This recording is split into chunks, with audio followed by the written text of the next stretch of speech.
Hello friends, कैसे हैं आप लोग। उम्मीद करता हूँ आप लोग अच्छे होंगे और मैं भी बहुत अच्छा हूँ। तो दोस्तों, एक तो मेरे से ये मिस्टेक हो गई कि आप लोग के एग्ज़ाम के टाइम पे मैंने ये लेक्चर्स अपलोड करने शुरू किए, या तो मुझे ये बहुत पहले रिकॉर्ड कर लेने चाहिए थे। बट ये मिस्टेक मैं दोबारा नहीं करने वाला हूँ। आगे से मुझे कोई भी अगर सब्जेक्ट्स एक्सप्लेन करना होगा तो मैं वो उस टाइम में करके रख दूंगा जिस टाइम में आपके एग्ज़ाम नहीं होंगे, क्योंकि कॉलेज के बच्चों की एक खासियत है, वो पढ़ते ही बिल्कुल लास्ट टाइम पे हैं, क्योंकि उनके लिए कॉलेज इतना इम्पोर्टेंट नहीं है कि उसके लिए पूरा साल पढ़ा जाए, या फिर एक सेमेस्टर में अगर 6 महीने मिलते तो 6 महीने मेहनत की जाए, है ना। तो इसलिए हम कोशिश करो आप लोग भी थोड़ा मेहनत ज़्यादा समय से पहले से की जाए मेहनत, ताकि ज़्यादा नंबर अच्छे नंबर आ जाएंगे तो बहुत अच्छा स्कोप है, कुछ अच्छे प्रोफेशनल कोर्सेज में हेल्प हो जाती है। चलिए करते हैं the entrepreneurship ecosystem model. अब इकोसिस्टम क्या होता है। इकोसिस्टम जैसे कि हम पहले भी डिस्कस कर चुके हैं, जो सपोर्ट करता है। इकोसिस्टम मतलब कि बिजनेस ओनर्स को या बिजनेस करने वाले को कौन कौन सी चीज़ें ऐसी होती हैं जो सपोर्ट करती हैं। ठीक है, जैसे कि हमने पहले भी देखा, गवर्नमेंट सपोर्ट करती है, फैमिली सपोर्ट चाहिए, ऐसे ही यहाँ पे है, देखो ग्लोबल इकोसिस्टम। तो 6 इकोसिस्टम डोमेन है, जिसमें leadership and policy, finance, culture and media, support services, human capital और मार्केट्स। अब देखिए, लीडरशिप एंड पॉलिसी, बिना लीडरशिप के कोई काम हो सकता है क्या। एंटरप्रेन्योर या बिजनेस ओनर वही बन सकता है जिसके अंदर लीडरशिप के स्किल होंगे।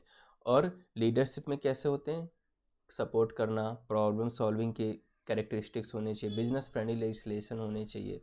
तो यहाँ पे देखो, सॉलिड स्ट्रेटजी और रेगुलेशंस देने हैं। सॉलिड मतलब अच्छे स्ट्रेटजी देनी है, अच्छे प्लानिंग देनी है, और रेगुलेशंस होने चाहिए एंटरप्रेन्योर्स का, ताकि वो एडवांटेज ले पाएँ किससे, एंटरप्रेन्योरशिप के इकोसिस्टम से। जैसे कि उनको बिजनेस प्रमोशन, बिजनेस के सपोर्ट में कोई प्रॉब्लम है तो उसकी सॉल्व कैसे होंगी। कानून ऐसा होना चाहिए, पॉलिसी ऐसी होनी चाहिए जो बिजनेसेस के फेवर में हो। ठीक है, अब जैसा कि पता है कि बिना पैसे के तो बिजनेस होगा नहीं, फाइनेंस है ना। तो the element work as a power tool for the all initial stage started business and profit. भाई कोई भी बिजनेस के लिए प्रॉफिट या ग्रोथ, या किसी भी स्टार्टअप के लिए तभी होगा ना जब उसके पास क्या हो, पैसा हो। तो अब आपने सुना होगा कि स्टार्टअप में इन्वेस्टर्स पैसा लगाते हैं, जैसे हम कहते हैं एंजल इन्वेस्टर्स। अगर ये इन्वेस्टर्स ही ना हो, कैपिटलिस्टिक्स ही ना हो, अगर इनको लोन देने वाला ही कोई ना हो, तो बिजनेस नहीं बन पाएगा। थर्ड है मार्केट।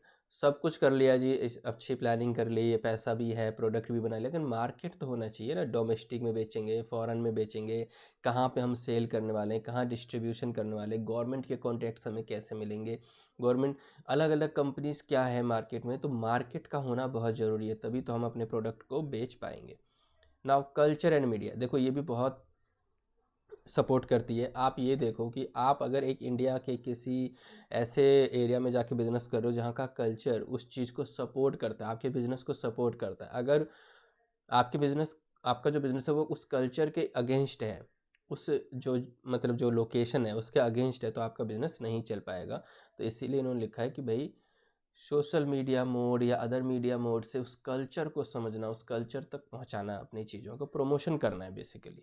ठीक है, now human capital. Human capital मतलब क्या, आपको अच्छे लोग भी चाहिए काम कर। मैं अकेला तो काम कर नहीं सकता, जैसे मेरी एंटरप्रेन्योरशिप की जर्नी शुरू हुई तो मैं अपनी धीरे धीरे अच्छे लोगों की ट्रस्ट जिस पर मैं कर सकूं, ऐसे लोगों की टीम बनाने की सोचूंगा। तो ऐसे ही एंटरप्रेन्योर सक्सेस तभी होगी जब टेक्निकल स्किल हो, मैनेजरियल स्किल हो, experienced and trend work force होने चाहिए। वही तो, बिना ह्यूमन कैपिटल के कोई बिजनेस, जितनी बड़ी बड़ी कंपनीज देखते हो, अगर उसमें काम करने वाले लोग ही नहीं होंगे तो वो बिजनेस कंपनी नहीं कर पाएगी। फिर है support services like energy, telecom, transport, internet. ये सब क्या है, इंफ्रास्ट्रक्चर फैसिलिटी मिल रही है आपको, कोई सड़क मिल रही है, ये सब सपोर्ट सर्विसेज है।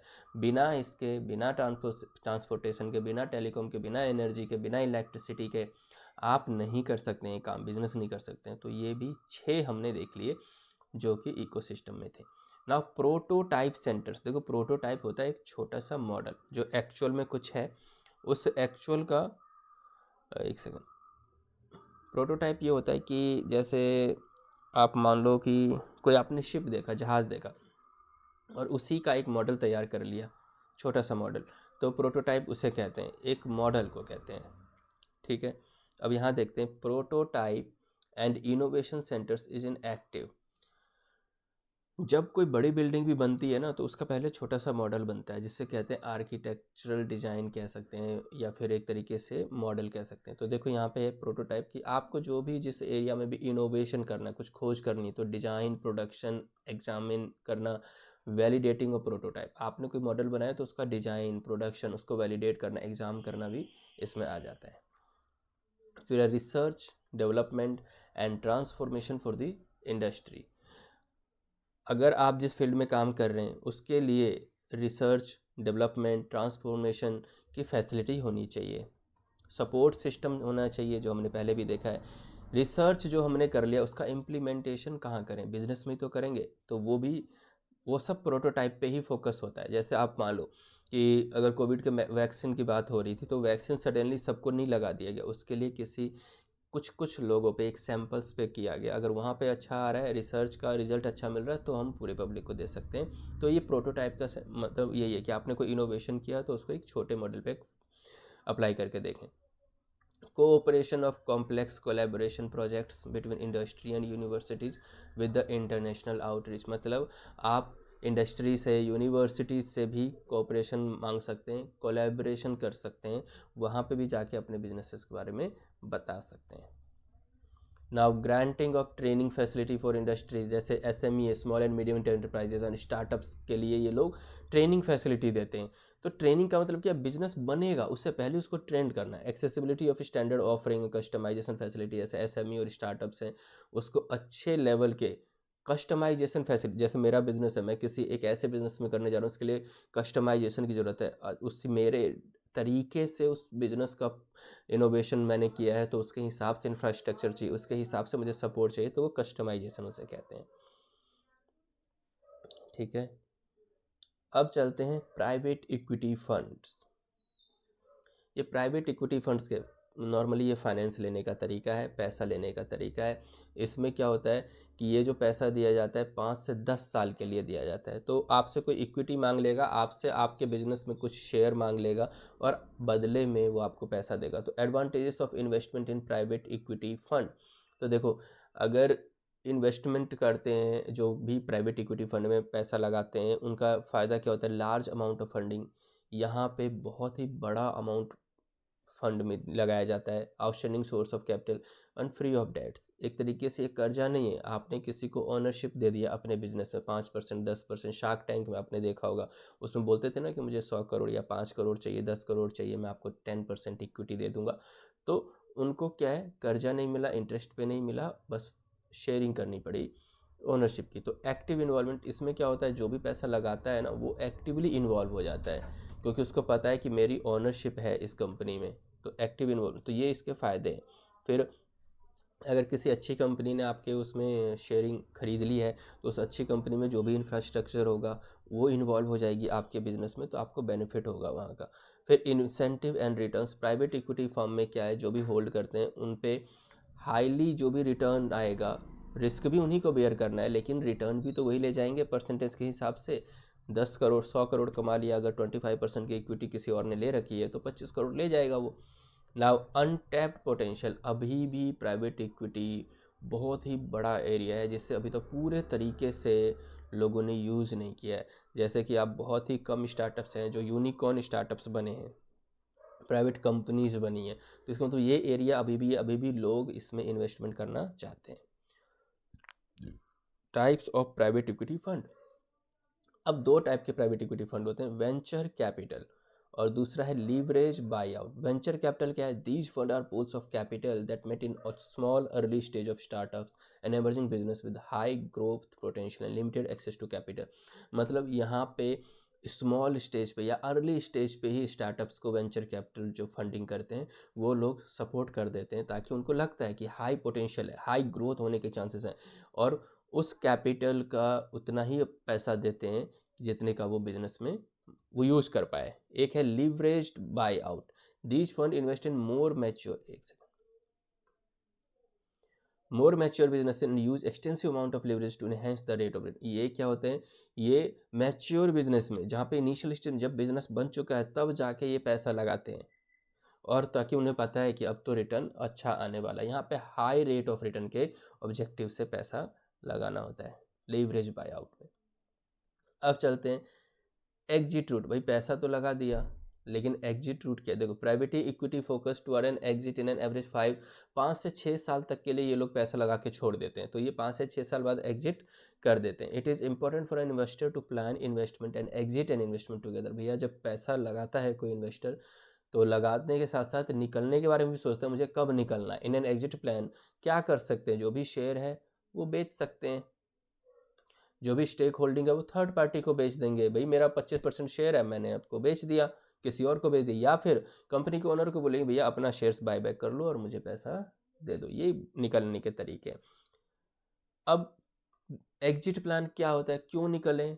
क्योंकि भाई जो भी पैसा लगा है वो नॉन परफॉर्मिंग है, मुझे उस पर पैसा रिटर्न मिल ही नहीं रहा है, तो मैं क्या करूंगा, पैसा लगा के निकलने की कोशिश करूंगा। The company is not bringing the profit up to the level and produce limited resources to the investor. Company उस हिसाब से प्रॉफिट ही नहीं कर रही है जैसा उसने सोचा था, तो क्या करेगा, पैसा लगा के निकल जाएगा।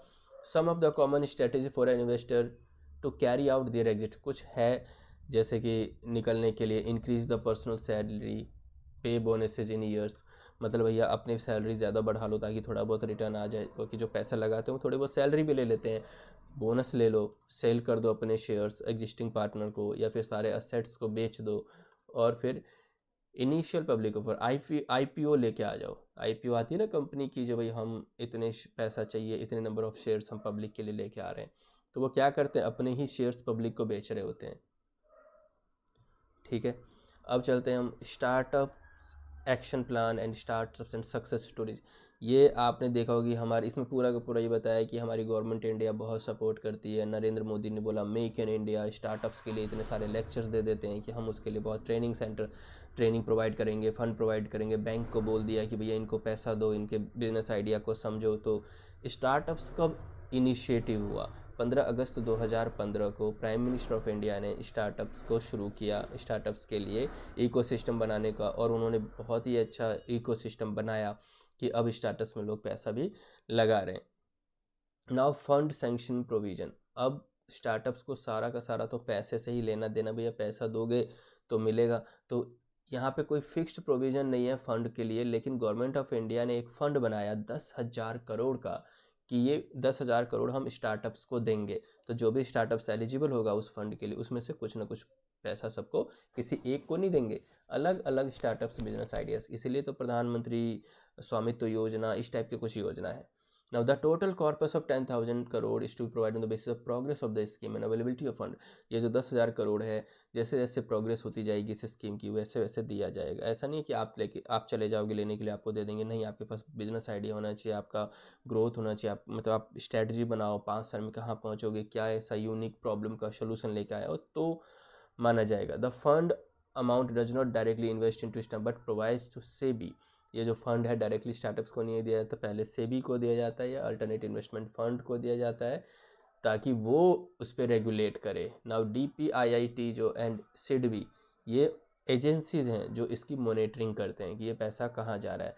There is no direct fund allocation, DPIIT से डायरेक्टली एलोकेशन नहीं होता है। अब फीचर्स ऑफ एक्शन, मतलब डायरेक्टली DPIIT पैसा नहीं देती है, ये अपने एजेंसीज हैं जो मॉनिटर करती हैं बैंक्स के ऊपर भी कि भाई बैंक किसको पैसा दे रहा है। Features of action plan, compliance regime based on self. अब भाई बिजनेस को सपोर्ट करना है ना, तो जितनी कंप्लायंस है, जितने कानून बनाने, जितने रूल रेगुलेशन फॉलो करने, तो कोशिश करो ना उसमें स्टार्टअप सेल्फ सर्टिफिकेशन ही, किसी को कोई सर्टिफिकेशन चाहिए बिजनेस के लिए, बैंक को कुछ चाहिए, तो स्टार्टअप्स के लिए है कि आप खुद ही सर्टिफाई करके दे दो, ताकि आपके ऊपर कॉस्ट का बर्डन ना जाए, किसी ज़्यादा प्रोफेशनल के पास जाओगे तो वो पैसा ले लेगा ना। स्टार्टअप इंडिया हब एक इकोसिस्टम बनाया गया जिसमें स्टार्टअप्स को सपोर्ट मिलता है, ये गवर्नमेंट ऑफ इंडिया ने बनाया ना। मोबाइल ऐप और पोर्टल, गवर्नमेंट ऑफ इंडिया ने मोबाइल ऐप बनाया, पोर्टल बनाया, जहाँ से आप स्टार्टअप्स हेल्प ले सकते हैं। फिर legal support and fast tracking patent examination at lowest cost, मतलब आपको आपके बिज़नेस को सपोर्ट करने के लिए लीगल सपोर्ट बनाए गए, और अगर आपने कुछ नया ढूंढ लिया तो पेटेंट रजिस्ट्रेशन कराओगे, कॉपीराइट रजिस्ट्रेशन कराओगे, तो वो जल्दी से जल्दी हो जाए, ताकि क्योंकि स्टार्टअप्स तो है ही इनोवेशन के लिए, कुछ नया आइडिया लेके आए। ना पब्लिक प्रोक्योरमेंट नॉर्म्स की, अगर स्टार्टअप्स अलग अलग कंपनीज में जाती है, पब्लिक के लोगों को मतलब अलग अलग कंपनीज में अलग अलग लोगों से मिलती है, तो कैसे कंपनी से उससे कनेक्ट कर पाएंगे, उसके लिए भी इन्होंने पॉलिसीज़ बनाए। एग्जिट पॉलिसी होनी चाहिए कि भाई अगर स्टार्टअप से अच्छा नहीं कर रही है तो कैसे आसानी से उसे बंद कर दें। ना फंडिंग सपोर्ट थ्रू फंड, अब वही 10,000 करोड़ का एक कॉर्पस फंड बना लिया, उसमें से लोगों को दिया जाएगा स्टार्टअप्स को। क्रेडिट गारंटी फंड्स, इसमें भाई मिनिमम इतना तो क्रेडिट मिलेगा ही अगर आप अच्छा कर रहे हो। इनोवेटर अक्रॉस, मतलब जितने भी इनोवेटर्स हैं जो कुछ नया कर रहे हैं उनके लिए क्रेडिट गारंटी का स्कीम लेकर आए। टैक्स एजम्पशन कैपिटल गेन, अगर कोई एसेट बेचते हैं स्टार्टअप्स वाले तो उस पर टैक्स नहीं लगेगा, एसेट बेचने पे जो टैक्स होता है उसे कैपिटल गेन कहते हैं। फिर टैक्स एग्जेम्पशन है स्टार्टअप्स फॉर 3 ईयर्स पे, ये 3 साल तक कोई टैक्स मत देना, आप बिजनेस करो अच्छे से, है ना। Tax exemption investment of fair market value, tax exemption अगर आप इन्वेस्टमेंट कहीं करते हो, तो ये बहुत सारे हैं कि भाई रिसर्च एंड डेवलपमेंट प्रमोट करना, बायोलॉजिकल सेक्टर को, launching of innovation focused program, तो ये सब सपोर्ट करने के लिए ही अटल इनोवेशन मिशन है, AIM, ये सब बनाए गए कि ताकि अदर सेल्फ एम्प्लॉयड एक्टिविटी जो है वो बढ़े, लोग नौकरी के पीछे ना लगे रहे। एक second. Now startups and success story, आप बहुत सारे स्टार्टअप्स के बारे में सुनते हैं, अब उनकी सक्सेस स्टोरी। अब पेटीएम है, पेटीएम क्या है कि स्टार्टअप ही तो था, विजय शेखर शर्मा ने 2010 में शुरू किया और आज देखो हर जगह पेटीएम है, हर मोबाइल में पेटीएम है। ये इंडस्ट्री कौन सी है? पेटीएम फिनटेक इंडस्ट्री है, और इसकी वैल्यूएशन कितनी? $15 बिलियन। तो बताओ, डिजिटल वैलेट से काम करने वाला जिसने पेटीएम ने शुरू किया, आज वो 125 मिलियन से लेके 185 मिलियन तक पहुंच चुके हैं पेटीएम का जो यूजर्स हैं। Now the company fintech organisation जो है अब अपने राइवली के कंपैरिजन में कुछ चीज़ें ये फ्री में भी दे देते हैं पेटीएम वाले, तभी तो हम पेटीएम के पास चले जाते हैं। तो देखिए कितना सक्सेस स्टोरी है। 2008 में बैजू एक स्टार्टअप है जो अब जाके डाउन हो गया है, अब बेचारों की हालत ख़राब हो गई, लेकिन इसकी सक्सेस स्टोरी देखिए। रविंद्रन एंड दिव्य गोकुलनाथ फाउंडर हैं इसके। ई लर्निंग, मतलब इन्होंने सोचा ऑनलाइन हम पढ़ाएंगे 2008 में, ऐसा नहीं कि 2020 में कोविड आया तभी लोग पढ़ने लगे ऑनलाइन, 2008 में इन्होंने सोचा, और 5 बिलियन की वैल्यूएशन थी इनकी। और ये देखिए इन्होंने 35 मिलियन क्लाइंट्स, 35 मिलियन, 3.5 करोड़, और 2.4 मिलियन पेड इंडोजर्स हैं इनके। ISCAT, कैट और GRE के लिए तैयारी कराते हैं। अब ऐसे स्टार्टअप्स है फर्स्ट क्राई, 2010 में माहेश्वरी साहा ने बनाया और 100 मिलियन की वैल्यूएशन है। तो ऐसे ऐसे करके ग्रोफर्स है, ठीक है। 2013 में आए ग्रोफर्स वाले रिटेलिंग में कि आपके घर घर तक हम सामान पहुंचा देंगे, इनकी देखो वैल्यूएशन 535.5 मिलियन की वैल्यूएशन। दिल्ली NCR और 26 अर्बन एरिया में इन्होंने ये काम शुरू किया। तो ये थोड़े बहुत से बुक माई शो है, इन्होंने बताने की कोशिश की किस तरीके से स्टार्टअप्स ने अच्छा किया और उनकी सक्सेस स्टोरी क्या थी। Now business incubator and self help groups, ये सेल्फ हेल्प ग्रुप्स ये होते हैं जो एक कुछ लोग मिलकर एक ग्रुप बनाते हैं कि अगर हम इस फील्ड में कोई बिजनेस कर रहे हैं तो कैसे इसको सपोर्ट किया जाए। तो टाइप्स ऑफ बिजनेस इंक्यूबेटर देखो, there are mainly 4 types of business incubator, 4 तरीके के बिजनेस इंक्यूबेटर्स हैं मार्केट प्लेस में। जैसे कि पहला है कॉरपोरेट इंक्यूबेटर। कॉरपोरेट में क्या होता है, जो स्टार्टअप्स को अदर कंपनीज या अदर कंपिटिटर्स सपोर्ट करते हैं, उसको कनेक्ट करना इजी हो जाता है, startups to keep them connected with other industries और कंपनीज और कंपिटिटर्स। कॉर्पोरेट इंक्यूबेटर में क्या होता है कि आप स्टार्टअप्स को कनेक्ट करो दूसरी कंपनीज से, दूसरे कंपिटिटर से। Now local economic development incubator, मतलब जैसे स्मॉल एंटरप्राइजेज है, हैंडीक्राफ्ट बिजनेसेस हैं, लोकल मतलब जो छोटे मोटे लोग बना, मतलब खुद से ही हाथ से ही कुछ प्रोडक्ट स्पेशल बना रहे, यूनिक बना रहे, ऐसे ग्रुप से इनको कनेक्ट कर दिया जाता है स्टार्टअप्स को। Now private investor incubators, private investor incubators में जो ऐसे छोटे लोग हैं जो शेयर्स खरीद के पैसा देने के लिए, या फिर जो क्वालिटी पे बिलीव करते हैं, ड्यूरेबिलिटी पे बिलीव करते हैं, मान लेते इसको बहुत लंबे समय के लिए कोई प्रोडक्ट चाहिए, क्वालिटी वाला चाहिए, हाई ग्रोथ, ऐसे में ग्रोथ ज़्यादा होता है, नंबर ऑफ क्वांटिटी कम बिकती है लेकिन ग्रोथ ज़्यादा होती है क्योंकि इन पे हाई प्राइस देने को तैयार होते हैं ना। एकेडमिक इंक्यूबेटर्स हैं, जैसे एकेडमिक इंस्टीट्यूशंस कॉलेज को बताना कि भैया किस तरीके से स्टार्टअप्स पे काम होता है, कैसे उनको फंड किया जाए, वो उसके बारे में पढ़ाना समझाना लोगों को, तो इसको हम बोलते हैं academic incubators. Now self help groups क्या है? सेल्फ हेल्प ग्रुप्स में क्या होता है, आप लोग खुद ही छोटे मोटे लोग मिलके एक खुद को इम्प्रूव करने के लिए, खुद को सपोर्ट करने के लिए सेल्फ हेल्प ग्रुप बनाए जाते हैं। तो जैसे सोसाइटी में को ग्रुप बना दिया, ये इनक्रेज करते हैं सेल्फ एम्प्लॉयमेंट को और गरीबी को कम करने। इनके फंक्शंस क्या होते हैं सेल्फ हेल्प ग्रुप के? Generate employment opportunity for poor and manage marginalise section of the society. गरीब लोगों के लिए एम्प्लॉयमेंट लाना इनका जो मेन ऑब्जेक्टिव होता है। कॉन्फ्लिक्ट को रिजॉल्व करना, जो लीडरशिप और म्यूचुअल डिसीजंस में, लीडरशिप में कई बार ऐसी प्रॉब्लम्स आ जाती हैं कि लोग सुनते नहीं हैं अपने लीडर्स की, अपने सुपरवाइजर्स की, तो ऐसे कॉन्फ्लिक्शन को रिजॉल्व करते हैं। नाउ कोलेटरल फ्री लोन देते हैं weaker section of the society को, to deliver micro finance services to the poor, और गरीबों को थोड़ा बहुत पैसा प्रोवाइड करना। बेनिफिट क्या है? सोशल इंटेग्रिटी, भाई सोसाइटी की भी एक जिम्मेदारी आ जाती है। जेंडर इक्विटी, लड़के लड़कियों में फ़र्क नहीं समझा जाता है। सोशल इकोनॉमिक कंडीशन सुधर जाती है। सोशल जस्टिस, मतलब सोसाइटी में भी न्याय मिलता है लोगों को। फाइनेंस सपोर्ट मिल जाता है। गवर्नमेंट स्कीम्स को सपोर्ट मिल जाता है क्योंकि गवर्नमेंट का ही तो काम कर रहे हैं लोग। एम्प्लॉयमेंट अपॉर्चुनिटी बढ़ती है। Change in consumption pattern, more on health than non productive activities, मतलब एजुकेशन पे फोकस देते हैं, नॉन प्रोडक्टिव एक्टिविटी को हटाते हैं। और बैंकिंग लिटरेसी, बैंक के बारे में इन लोगों को गाइड करते हैं, गरीब लोगों को या कमज़ोर वर्ग के लोगों को, ताकि वो लोग अच्छा कर सकें अपनी लाइफ में। अब है angel investors and venture capital. देखो एंजल इन्वेस्टर्स और वेंचर कैपिटलिस्ट को मैं, कितना है यार ये, रुको ज़्यादा टाइम लगेगा तो नेक्स्ट लेक्चर में कर पाएंगे।